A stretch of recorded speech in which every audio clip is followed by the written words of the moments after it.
In today's attention economy, video editing is truly a valuable skill set. It allowed me to go from being completely lost and broke just over 5 years ago to generating 7 figures online by age 21. And in this video, I'm going to tell you exactly what I would do step by step if I were to start over again from scratch, if I lost all my editing knowledge and experience. So I really hope you're going to enjoy this, and let's jump right into it. So the first step I would take is I would actually narrow down my aim. There are so many different types of videos that you could be creating. You could be making documentaries, finance videos, vlogs, and it's just too many different directions and too many different skills you would need to learn. So what I would recommend you to do is to really focus in on one genre of video editing and start getting better at just that at first, because this will allow you to learn so much quicker, because you will have a clear aim at what are the exact skills that you need to learn to be able to make those kind of videos at the highest level. Now, don't get me wrong, you don't need to stick with this just one genre forever, but it will make your learning process so much quicker, because you would edit a gaming video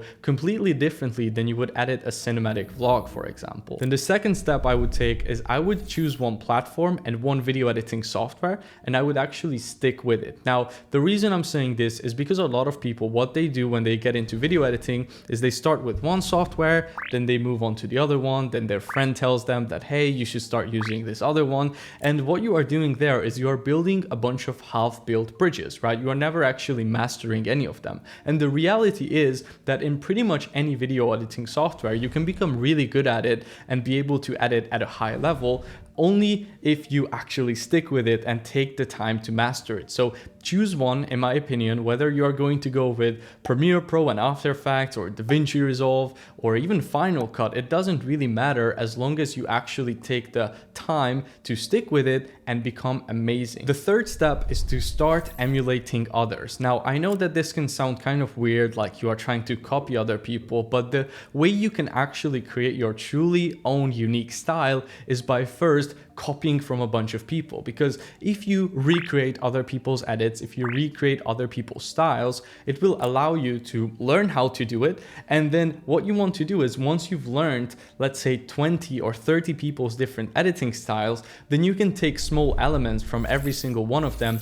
and create your own style, right? There is this entire book around this concept of Steal Like an Artist, and I highly recommend it to you, because it basically explains how the best creatives in the world, they also steal from other people, but instead of stealing from just one or two sources, they steal from dozens and dozens. So again, emulating other people's effects, styles, and just overall pacing even will not only allow you to learn the skill sets required to edit in that certain style, but it will also allow you to just build up this huge bank of different type of effects that you can create, from which you will be able to later on assemble your own editing style. You might believe that, hey, I need to be born with my own unique style and that's the only way to go around it, but it's really not the case. Most editors I've met who are amazing weren't born in a way where their editing style was just completely unique. No, most of the time what they do is they learn from a bunch of people. At first they emulate, and then they can create their own style. So for example, if you're trying to break into the documentary editing space, then look at some of the most successful documentary channels on YouTube,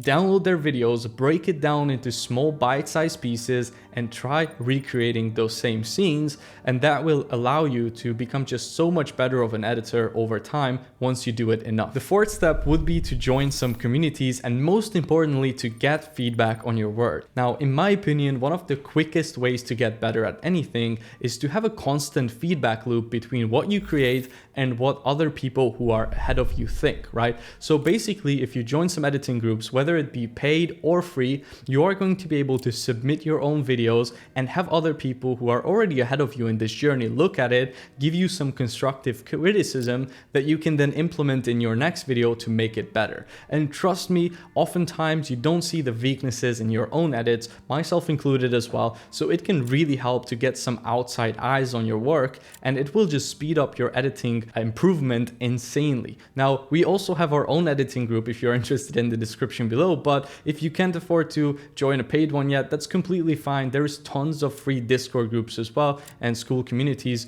online if you look. Now, step 5 is to put in the reps. Now, I have seen some people go from absolutely not knowing anything about editing to in just 100 days becoming actually really good video editors who are landing paid clients. And for example, I remember this one person who was just 15 years old, and in like literally 3 months and a little, he went from 0 to making like 3K a month online consistently from his editing. Now, I'm not saying that most people are going to do this, because the reason he was able to do it is not just because he had a talent for it. Like, sure, he was probably already someone inclined to creative work, but also because he really put in the reps. He was basically grinding all his summer break and putting in 10 to 12 hour days every single day into his craft. So my point with this step is to really realize that there's no way around it. Obviously, if you join some communities, if you get some mentors, it will really speed up your workflow and your process and your learning.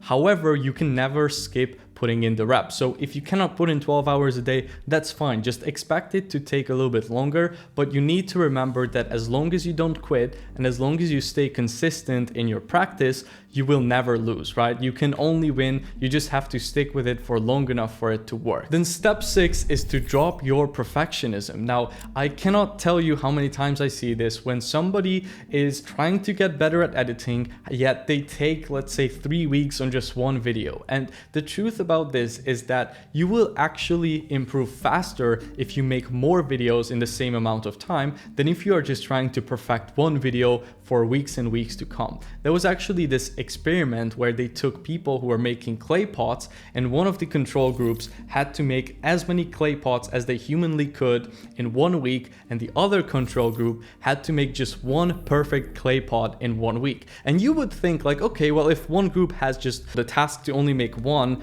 of the same thing and the other group has to make as many as possible, clearly the group that only has to make one will do better, right? No, the result was that the group who had to make as many as possible by the end of this experiment was making way better clay pots. So it's the same thing with editing. The more you do, the faster, the better you will get, at least from my experience. So remember, done is better than perfect. It's better to finish a video, even if it's only 85 or 90% of the way there, and make more videos. And that just repetition and again, putting in the work is going to allow you to become way better in the same amount of time. Then step 7 would be to focus on the foundations first and only move on to the more advanced strategies and effects later on. Now, in the beginning, it's very easy to get lured into wanting to make these crazy 3D animations and all of this fancy stuff in After Effects. But the truth is, until you have mastered the basics and know how to edit really well with even just clean cuts and good music and good pacing of the videos, you shouldn't be going into the more advanced things, right? Because you can make an insanely good video without any crazy 3D or animations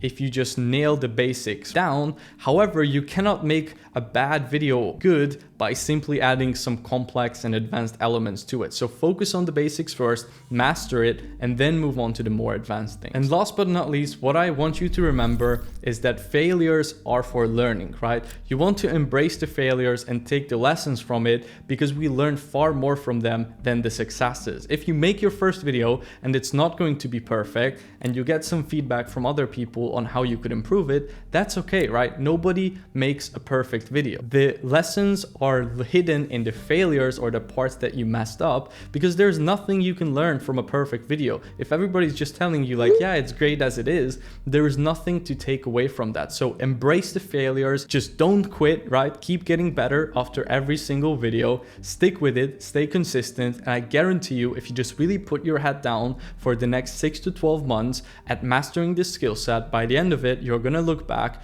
and think like, damn, I came a long way. So I really hope you enjoyed this video. If you want to learn more about the attention economy and the skills that you need to master in order to thrive in this economy, then go ahead and check out the other videos as well on my channel, and I will see you guys in the next one.